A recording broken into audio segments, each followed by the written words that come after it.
Hello everyone, this is CJNovo992 and today we're back for another brand new video, and we're not here to talk about Rangers in Europe, meaning we need to push away a good performance, effort, work rate and desire off the table, as we're here to talk about Rangers domestically, meaning we need to pick up where we left last week with yet another half-arsed performance in domestic football. And I'll be honest with you, this one did shock me because it shows you how naive I truly am, but I truly believed that we had took strides, or at least a step forward in finally breaking the Rangers cycle. Now, I'm sure we're all familiar with the Rangers cycle is, but just in case you aren't, it's played dreadful at the weekend. Ended up hating all the team, wanting the players sold, wanting drastic changes. Then European football comes around, we turn in our performance and look absolutely brilliant. We then believe we'll finally turn the corner and it's all going to click, but then what actually happens is we repeat the exact same cycle air again, and that is the Rangers fan cycle, and that's the Truman Show we are all stuck on in a very, very painful loop. But again, given what Russell Martin had done after last week's kick up the arse, the presser, the calling out, the grenade flung into the dressing room, the drastic changes in terms of dropping big players and big personalities, underlining it's no good enough. See, at the end of the day, after all those fancy things and all those great things we convince ourselves a part of the cycle that would change it, it's the exact same. And look, I know how this is going to be down in the comment section below. I've been doing this long enough. I know there will be people calling for the head of Russell Martin, because let's be honest, about 70% of the Rangers fan base was surprised he was given the job, and a very high percentage of that 70% didn't want him to be in the job. So they're waiting for moments like this to really pounce on, because they just didn't believe it. And it's crap to say that, you know what I mean? I wish he was giving those people more to actually believe in, and more to believe that he is the guy for the job. But when you come on here and I think you break a 36-year-old record of not being able to win your opening 2 games as a Rangers manager, you're just giving the people that doubt him mere bullets to fire him. And when you sit and look at some of his substitutions, his unwillingness to change and really go for that early before Dundee took the lead, some of the brain-numbing substitutions that was made in this game, there is going to be frustrations there, and you're right to feel annoyed. But see, instead of just putting all our focus yet again on the manager, can some of it land at the feet of these players? Because I'm sitting looking at the exact same starting 11 we screamed for all week long. Russell Martin today gave us exactly what we wanted to see. The same 11 we believed that after Tuesday night had came in, rolled their sleeves, outran the opposition, played to a ridiculous level, they were going to go ahead and break the cycle. But the exact same starting 11 came in and gave us the exact same result for the week before, and that was half-arsed. So I absolutely question Russell Martin, question his tactics, question his style completely. I'm with you right there. He needs to change, and he needs to figure out how to get more firepower in and around the box, because what he played today is what Scottish football is. Troops, that's a domestic level. That shouldn't be a surprise. We shouldn't be sitting passing the ball about saying, are they not coming to play football? Are they not coming to play football? Are they not? It's a Stephen Presley managed Dundee side that's lost pretty much all their good players. Who on earth thought for a second they were going to come out and try to commit men forward? Do you know what I mean? An idiot like me, 24 hours before the game, talked about the drastic style change in Dundee, and they aren't the same Dundee side that played last year that really committed men forward and created numerous chances. They were always going to come up here and play part the bus football, but 90% of the league plays part the bus football. So if we're so clueless and lost, second game of the season, looking at that, that's terrifying, troops, because how in big 2025 are these players, coaching staff and manager still not being able to drill up and ruffle up a plan that knows how to break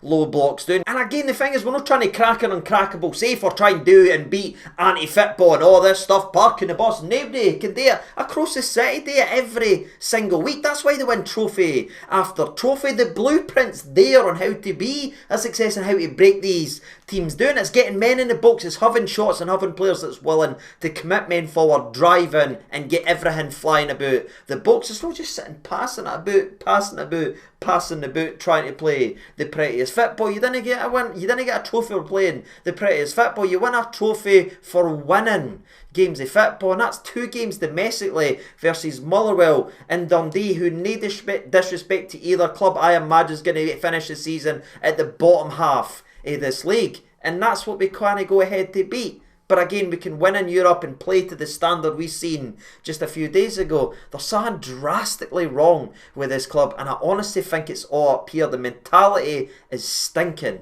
and that's why we get performances like that. And I honestly don't know. I wish I did. I wish with every fibre of my being I had the solution to the problem that's been plaguing this football club for far too long. I don't know if it is new leaders and a complete new leadership group we need on the park to steer us in a new direction, and we almost need to have a cleanse of everything that was here previously during the highs of Europe and then the floor of domestic. Maybe it is a clean sweep. You can let me know how you feel down in the comments section below. But again, I'm not sure. But there is a couple things that I am. The first one being drawing your opening 2 domestic fixtures when you're a Rangers manager or you're a player wearing that jersey on your chest is nowhere near good enough. Nowhere up to the standards that's supposed to be set at this club. Getting booed off in back-to-back domestic games because you've been outfought and outworked by your previous by teams that, again, with a budget that is way down here, that's on less than a quarter of what a lot of they boys are actually on, is nowhere near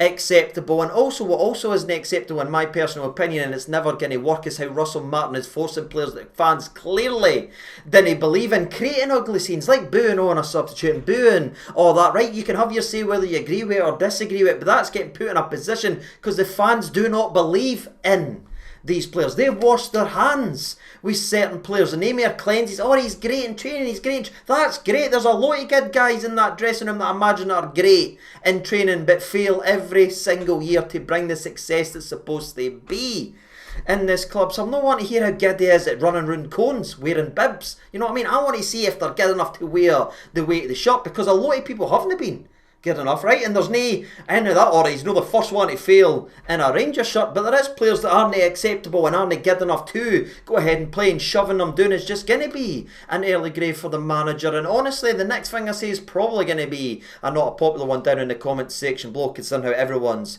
feeling right now. Something else I think I do know, ladies and gentlemen, is that sacking the manager won't guarantee the fix, and constantly changing the coaching staff and managers, and then that means new manager targets and then new players, and then that's mere bloated wages with the guys that's just brought in, and then they're stuck there, they're not wanted by the... That cycle again isn't working for this football club. The last time we even saw a resemblance of success when it came to domestic league trophies is when we gave a manager time and let him build and mould a team that eventually, year upon year, they added pieces after pieces after pieces to. Now again, people say, aye, but Gerrard walked in a lot worse mess than that, and you're probably right in terms of the standard a player, but make no mistake about it, this club mentally is in an absolute mess, and there is direct SOS's gone out there, and there is a massive job in hand. And again, even when I say this, do I believe that Russell Martin will be the guy to sort all this and will be the guy to fix this? I'm no 100% certain, but again, am I fully jumping on the board to sacking a manager 2 games into a domestic season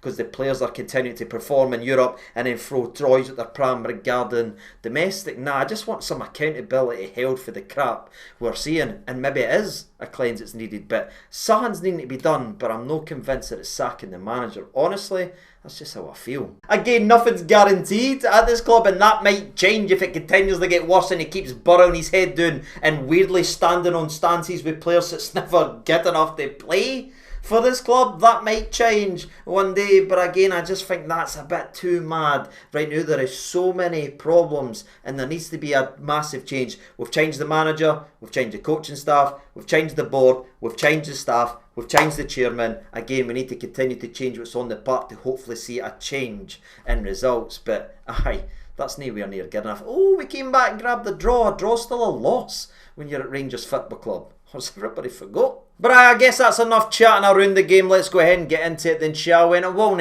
take us long, because the first 5 minutes of football, we just passed and passed and passed and Dundee sat there with 2 banks of 5. Craig Levein sitting somewhere with a tear in his eyes because he's finally saw his formation getting played at the domestic level as that he'd done when he was Scotland manager, and it was part of the bussy. It was anti-football, but that's what they've got today. When you look at the players they've lost, the budget they've got, they're always going to set up like that. It's got to be on us to be better than that and actually ask questions and have them running backwards and have them making saves. But it was just slow. And honestly, my excitement after seeing the same starting 11 be like, there might be something different this season, there might be something different. 5 minutes into the game, I don't know if you were the same, I'd love to know your opinion, but I turned around and went, that's exact same as it was last year. Now, after a long spell of true nothingness in the game of football, there was the first big moment of football where Jeffy gets the ball, plays a beautiful ball in behind to the Gasman. Gasman opens his ball up. I think he's shooting. I honestly think he's going to score at this point, but he unselfishly squares it to Dio, and Dio looks like he's about to run onto it and score, but Dessers reaches out and sticks a foot out trying to get a touch on it and ends up blocking Dio and blocking the clear goal scoring opportunity, and it gets in the way. And it was at that point I go, oh no, please, no, he's played so well, I've just praised him, please don't let that two-faced coin slap back down and him to revert as well. But I unfortunately got my answer just 2 minutes later as Dio does his one only good thing in the game of football. I know Barami's on the outskirts now, but it doesn't necessarily mean we need to replace him with a hide and seek champion. Dio, you're much better than the slop you've been providing us so far this season. But to be fair to him, he does have a moment here. He wins the ball up, he plays the ball into the box, and instead of either holding the ball off or turning and having a shot or laying it off to somebody else, Dessers just decides to dive. He's in the diving mood, he's in the diving moaning mood again because things aren't all going perfect, so he's instantly gone to that and he's reverted back, and then he's flopping like a fish. The ball eventually drops to Raphael, who hits it wide, and Dessers is convinced it's a penalty. He's screaming at the ref, convinced it's a penalty. Then you see it back and be like, what's he moaning for? It's the same crap that was called out last week. Feeling sorry for yourself again. It's annoying, but what's even worse, ladies and gentlemen, after that 2 minute spell where we actually won the ball high up the park and played 2 quick passes into the box, one with Jeffy down to the Gasman and then Dio into Dessers, we just abandoned that tactic. We just abandoned that and just went passing for passing sake, passing for passing sake. Hello Giovanni, hello Michael Beale. It's the exact same football that was tried and failed previously at this club. Round and round and round again, waiting for them to come out. Again, they're never ever coming out of that. You need to attack, you need to pepper shots. Again, we've said it a million times, but with Dundee, and another 15 minutes goes by, Trips. You're talking about 30 minutes into a home game, the first home game of the season, and it is as flat as a pancake because the standard of the football is pedestrian at best. But then somehow, some way, Dundee end up getting the ball to the other end of the park. They finally get out of their own box and they end up winning a corner kick. And I'll be honest with you, the second I went out for the corner, the way my arse clenched, if you stuck a pen up there, I'd be able to write my frickin' name, because I know that is what these teams work on. You know what I mean? When we're doing the pretty passing drills and the running drills and all these nice fancy drills, you know what these teams work on, Troops? Defensive shape and set pieces, and it shows every single year as they batter us air and air again. This one comes in, thankfully we kind of get it out there and didn't allow a free header, but it ends up dropping again to a Dundee player in the box. Big Nasser, big block, love to see it. He had one at the weekend and he had one midweek as well. You think, right, that's the scare off. The big man's blocked it, but then we're too slow to react to the block. Dundee gamble, they run out wide, they whip it back in to the mixer where Dessers puts in a half-arsed attempt to stop a centre-half. I think he actually shoves him. I don't think he jumps, he just kind of shoves the centre-back, and the centre-back's okay, free header, nice, and it ends up hitting the inside of the post and it ends up falling lovingly in Jack Butland's arms, and I went, that is as lucky as it gets. Well, Trips, we're talking about a domestic game, we're talking about a tight game, and we're talking about a game we haven't scored early, and so you know, with them having their first shot of the game and nearly scoring, you know that what that means. This Rangers team is about to fill their nappies, and again they did, you know what I mean, they just forgot everything, and then Dundee ended up hitting the post again, by the way. This time I think it's a free kick into the mixer and I get headed on, I think, and it ends up going again off the post and then in to Butland's arms. No, sorry, it's not even a Butland's arms, it's a phenomenal save into the post. Sorry, I'm just combined. They happened within 2 minutes each other, but it's a brilliant save as he saves it onto the post and ends up getting it clear. Now I believe it was was eventually given for offside. But again, it's 2 set pieces. 2 set pieces is all it took for this Rangers team to crap themselves. And that was the story in the first half. It ends 0-0 and everyone's going, what the hell is that? Like, how's that happened for Tuesday to where we are right now? Where's the effort? You know what I mean? You can take maybe playing against a part of the bus team. You can play against a team throwing their body everything. Absolutely, Dundee came to play the day, but surely we at least matched them with energy and commitment, but we never was half-assed it again. So drastic changes needed to be made, and a drastic change in mentality needed to be made. And to be fair, the second half started with at least a flutter of one chance for us, and maybe the first 10 minutes of a flat second half as John Soapy Suter ends up playing a nice through ball in behind to the gas man. Gas man picks out Dio, who ends up sort of hitting the ball into the ground. It's gone through traffic and it falls lovingly in the arms of their goalie. So that was maybe the best chance we created, but again the shot ended up resembling a ball trickling towards a goalie, and that was it, troops. When I tell you that was the moment and the best it got for us, until obviously later on in the game, I mean it. And would you even say that's great football? No, you wouldn't. And you know what happens next? Literally 60 seconds after when he should put the ball into the back of the net, he then, for whatever reason, passes the ball a mile behind Raphael, who's trying to kickstart a counter-attack, and he did take a couple of men on. He tried to make a couple of things. It just wasn't working for him either the day, but Dio just passes it behind them somehow, and then that ends up giving them a free kick, as we've got to stop it, as Dio's just basically put them into a good position in the attacking areas when we're trying to gallop forward. So now you're talking about the third set piece of the game. They've hit the post. They've hit the post, even though it was eventually given offside. And in their third set piece of the game, I hope that I can get a high-res image here, ladies and gentlemen, that doesn't get copyright strike. Can you just have a look? There is 3 players pretty much battling up and all edging towards Jeffy. You know what I mean? There's 3 of them there, and every single one of them moves. And what annoys me again is Soapy sees it. The captain sees it. What's he shouting at Jeffy for? What's he shouting at Dio for? What's Dio going to do against 2 centre-halves? What's Jeffy going to do? You're the captain. You go there. You pick a man up. You've got the armband. You love it and everything. Right, Rangers fan, aye. Do it then. He doesn't. Passes the buck. The ball comes into the back post. It's one. It's headed on and it beats Jack Butler. Now I know there was a potential offside here, as I think one of the players goes. Not the ends that was involved in the phase of play, but somebody else goes. And I think the other guy was tightly offside. Again, maybe it is offside. You can let me know down in the comments section below. But I think it was the guy that wasn't involved in the play. So truly, I don't know what the rules are these days. But I'm just looking at it, right? Offside's not chucking it away to one side. Why isn't any of your centre-halves gone there and helping a boy that's got 3 men on him?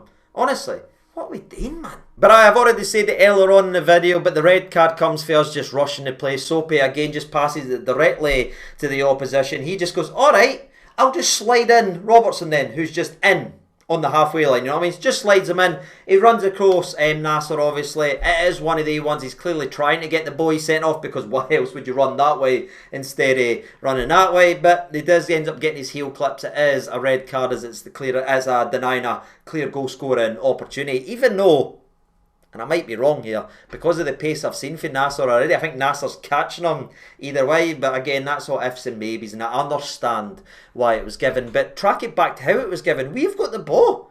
Why are we so bad on it, despite all we do seemingly is practice passing? It's the mentality. It's so fragile, and that's why we need to replace these guys that continue to still drop brain farts and blunders, because they can't get. Second the going gets tough, the weak end up flopping. But anyway, the biggest shock was we actually never conceded a shot on target from that set pieces. It's a poor delivery from Dundee. But then the sub started to happen. You know what I mean? Ras came in for Lyle Cameron, or did he come in just before the red card? Can't exactly remember. But anyway, Tavernier comes on for Aarons. You had the likes Dowell coming in as well for Dio, which again got the boos, and you never like to see that. But the fans, they just didn't like Dowell. You know what I mean? You just, sometimes the relationship just gets fractured, it just gets broken, and no matter how much you force it, you can't ever. The only time I can ever think about this happening is I remember years and years ago with Bob Malcolm, right? Supporters, buses and everything. I remember one of the games he got substituted off because he was having stinker after stinker, and he ended up getting celebrated and clapped off because he got substituted off, and it was like in a thank God type of way. That's the only time in my memory that I've seen that type of reaction to either a sub gone in and sub gone off. Does anyone else remember that weird random moment I've just heard regarding Bob Malcolm? But aye, we're seeing a guy come on and he's getting booed on the part. Nobody wants to see that. As actually during the melee and the constant substitutions, I think Dowell came on at the same time as Raskin, by the way, trying to hide them obviously to get some cheers. That never worked out. But the other sub that happened with the other double substitution was actually Danilo coming on for Rothwell, as we finally decided to play 2 strikers against a team parking the bus when we're doing the 10. We can do it then. We can do it then. But we can't start a game off being positive and bright like that. Honestly, it's just dreadful. Nothing happens here, just cross after cross, you know what I mean? Reverted back. You know what I mean? See all this stuff that we're trying to do under us? It was just panic mode, just to get it there, just to chuck balls in to the mixer, right? And to be fair, it was creating more opportunities, but again, that's a worrying statement as well. 77th minute comes, I believe, Jeffy goes off, then Finlay Curtis, I believe, comes on. The wee man tried his best, but wasn't really involved in anything. But the only sub I want to talk about is wee Raskin, right? Because we're skipping over Alalo. I don't know what's happening. We're asking. I don't know what's happening behind the scenes. I don't know if he is getting too big for his boots. I don't know if there is a bit of a problem there is some self-prevention. Whatever that problem is, what I'm going to say is see what happened, what I saw the day from the performance only. When he came on, he rolled his sleeves up and he put in a couple big challenges, won us a couple balls back, especially with when I think it was... It sounds like I'm just picking on him here, but again, Soapy gives the ball away stupidly in the middle of the park, and it's actually a 2-on-1 originally because Tavernier's getting a 2v1, but Raskin bursts his pan and goes ahead, does a brilliant wee ball, wins the ball and takes us up to back. I don't know what's going on behind the scenes, and I imagine Russell Martin's got his reasons for dropping him, but whatever it is, I thought he showed something in the second half, and there's no surprise to me that he was involved in the one moment of football we had in that second half when he gets on the ball, plays a beautiful ball with his left foot in behind to the gas man. The gas man runs in the box, ends up getting challenged by the Dundee player. You know what I mean? There's more contact on that than there was on the red card, so to anyone having a wee panty weight regarding it, stick that away. Let's keep the football conversation going right up. And then Tavernier needs to sort of compose himself, and he was maybe in flashing back to his moment versus Queen's Park where he obviously missed at pretty much the exact same minute, the exact same stage of the game. The games went the exact same, but to be fair to the skip dog, he steps up, tucks away into the back of the net, scoring his second league goal of the season and picks up one where he picked off last season. So full credit to him there. There's been a hell of a lot of pressure, especially I think that's his first penalty since Queen's Park, and to have the situation the exact freaking same. Fair play, I'm sure some plump bags to tap it in to the back of it. Again, the guy's always got, it's just a shame we can't play him up front. And we nearly had a winner. We nearly had a winner. It's not even a Dessers moment because you know Dessers is lazy and offside, you know. Whatever. But anyway, the ball again, Raskin to Gasman. Gasman takes his man on. Has a weird combination with Ant-Man, but ends up setting up a shot for the Gasman. He cuts inside, but it's a good save by the goalie. And then it was nearly shot, Saf. You nearly got the 9-9 and the 2 for your eyes, feasting at Ibrox as the ball gets zipped in. I can't even remember who plays it in, if I'm honest with you. I think, is it Raskin again? Whatever it is, he drives it into the middle of the park. Dessers opens the body up, tucks it away, and I'm going, no, we've won it again. It's heart so air again when Danilo wearing the Batman mask scored the goal. I'm like, oh my God, is that save potential offside? And I just knew. See, when you just know in your heart that someone's probably offside, I've just not got any beliefs. You know how people's gave up on Dowell and everything, there's no that. As soon as I see there's a potential, I just know he's offside. Every single time. And 97th minute of the game, you're fighting and you're scrapping, you just need to get on side there. You can't be lazy, you can't be ball watching, there's seconds left of the game, just stand. The finish was so good, the opening the body was so good, but again, it's just lazy ball watching when everyone else is buying in and running. They're panning and the game ends with that offside decision. In fact, I think they allow them to kick it away, but the game is all done and dusted, and yeah, it's another pair of 2 points dropped, but it's another game of football. Again, just like Motherwell last week, where Motherwell played a lot better than Dundee, obviously, but we've grabbed a point for these games of football, and you're probably sitting there thinking to yourself, did we maybe steal a point? And that's really worrying to me, and then that's when the questions comes about the style, and that's the questions come in the manager, because we're stealing points here against teams that, again, no disrespects, are probably going to finish in the bottom 6. We're supposed to be Rangers Football Club. What the hell has happened to the Sun? Does nobody care? in that dressing room at all. Like, it's embarrassing. But anyway, that's me, ladies and gentlemen. That's the same. I wasn't surprised in anything that Dundee done today. You know what I mean? I said the same, and I said it would happen yesterday. All I'm surprised about is how little we put in to that game and how much we sleptwalked through that game. That's what's really surprising me, because I thought it would be different, but even more drastic steps need to be happening if we're ever going to see our club where it needs to be. But as you can see, ladies and gentlemen, for the start of the season, it's miles off it. But there's a European game in a couple of days, so these players will instantly try again and they'll look like a completely different side, and I'm sure I'll be sitting in front of you with a smile on my face in a couple of days' time, because that's the cycle. That's what the players care about, and that's what's been conditioned by these players year after year after year, that that's acceptable. It's no, and changes drastically need to be made. But again, I don't know how you change it. Let me know your opinions down there in the old comment section below. As always, I've been Siege over 92. Thank you so much for watching, and bye.